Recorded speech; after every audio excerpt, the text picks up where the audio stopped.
What is up, everybody? Welcome back to another video. In today's video, we are back with some Detroit Lions news, man. But unfortunately, today we have some bad Detroit Lions news to announce. So let's get it started. The Detroit Lions select Jameson Williams.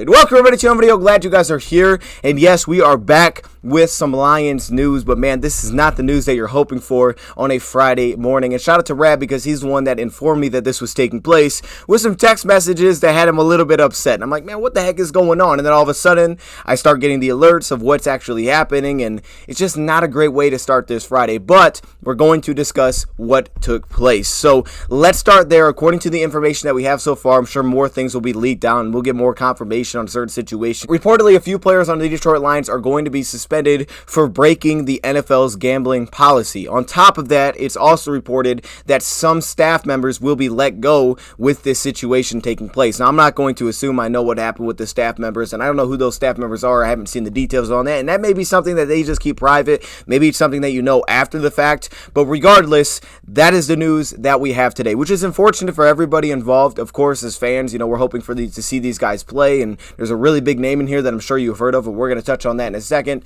Also, for the players, I mean, this really stinks, especially for the guys that got year suspensions and that have basically been informed that they're going to be let go on Monday. And then finally, on top of that, of course, the staff members news. So here is what we know so far. Reportedly, there are 4 players that are being suspended for violating the NFL's gambling policy. But the player that I want to start with first is the big one. It is Jameson Williams. So maybe you've seen this news and you're like, what the heck is going on here? I mean, of course, Jameson didn't play a ton last season, kind of came on late. Brad Holmes made it clear that it was a long-term investment with that draft pick. They knew it was going to take some time, but there was a lot of excitement coming into this year. What was Jameson going to look like? Was he the number 1 receiver? DJ Chark was not brought back this offseason. Now, our receiver group still has now Marvin Jones Jr., Josh Reynolds, Amon-Ra St. Brown, Khalif Raymond. So we still have a pretty good receiving group, but obviously Jameson was kind of like that outside deep threat, could be one of your top 2 receivers that could stretch the field. But now it is being reported that he is going to be suspended for some games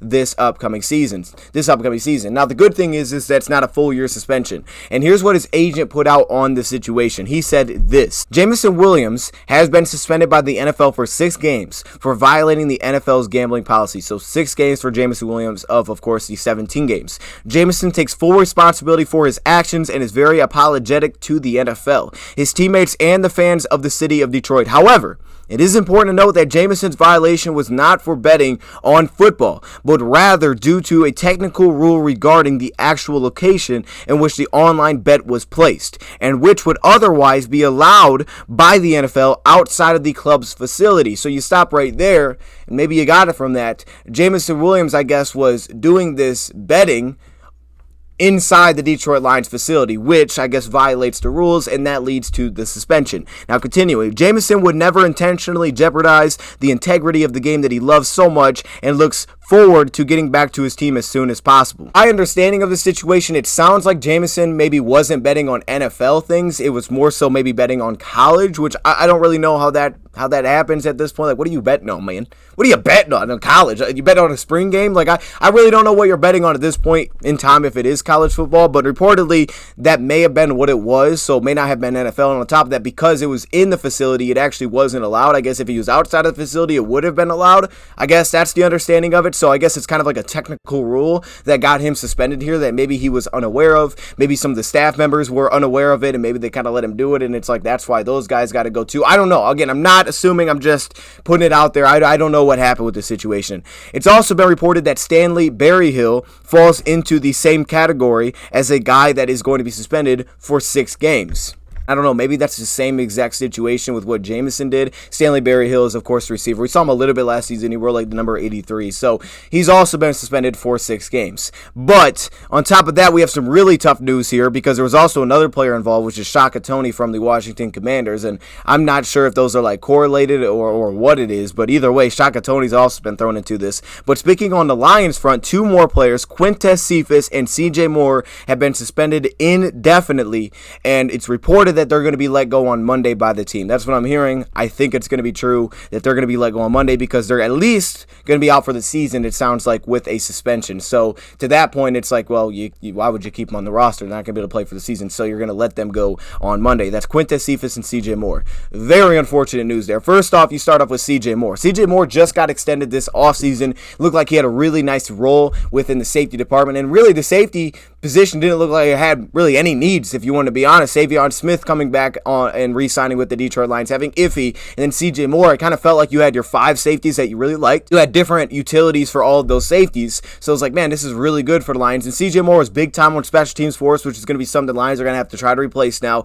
Big time special teams player. Not as much as what he did as a safety. He did play a little bit last year, but he was going to be a backup, but more so how big of a special teams piece that he was for the Lions. So now he's being let go by the Lions, which could add some emphasis to maybe wanting to add another safety. That could be the draft. That could be as simple as maybe just signing another free agent, something like that. Maybe, I don't even know if a guy like Juju Hughes is signed, but maybe something like that comes into play.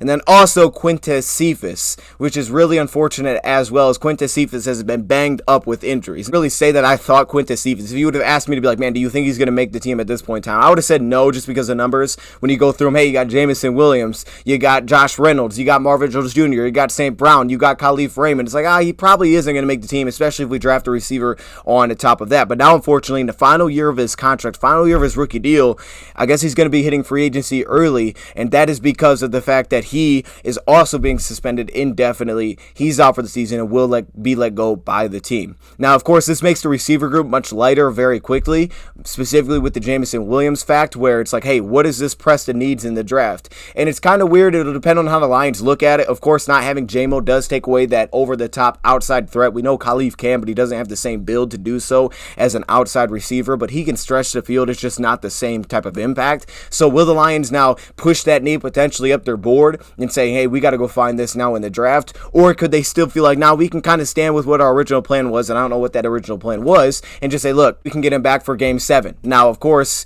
not being able to play games, it doesn't make the transition back into it that easy. And I'm not going to act like I know this, but from what I understand, and it definitely could be wrong, so don't hold me to this, but I do think that these players could actually participate off-season activities still. I think, maybe not, maybe it's differently with the gambling thing where like, hey, just stay away.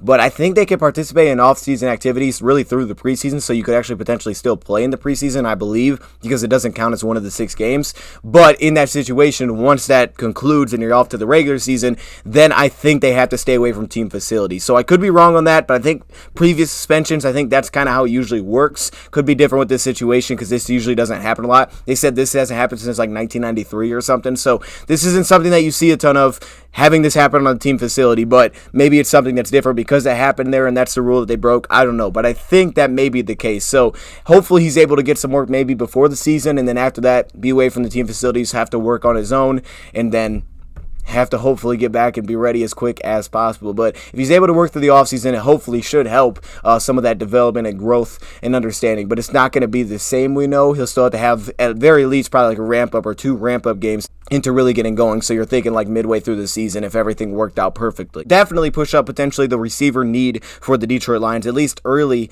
in next season. So just some really unfortunate news across the board for all of these guys. I mean, you hate to see it, especially if it really is like a little bit of a technical detail that you're unaware of. It's still not something that you would think like, why would you be betting within a sports facility? Like, that doesn't make any sense. But at the same time, it's really unfortunate that if that little technical situation was the reason this happened, maybe they thought, hey, we're allowed to do this, we just can't. They didn't know they couldn't do it there. And of course, staff getting let go as well is really unfortunate. You know, you hate that for them. This is their jobs as well. So yeah, just some really bad news all around here for the Detroit Lions. And look, Jameson Williams showed up to workouts this past week when the Lions were starting off-season programs. According to Brad Holmes, he was there on Wednesday. So there was a lot of excitement, man. Again, he was viewed as a long-term investment, and now he's going to be suspended for the first 6 games, I think at least, for this upcoming season. So with that being said, tough news to start the day, but that's what we're looking at for the Detroit Lions. Definitely could shift up how much they value certain positional needs. We'll see. Maybe not. I mean, me and Brad are going to be live a couple of times tonight. We're going to be live first to do some mock draft, reacting to your mock draft, so feel free to send them in to me. And then also, we're going to be live a little bit later as I'm doing a mock draft. So maybe this affects my mock draft. I don't know. You'll have to be there to check it out. With that being said, let me know your thoughts in the comments below. Thank you, Brad, for watching, and I'm out.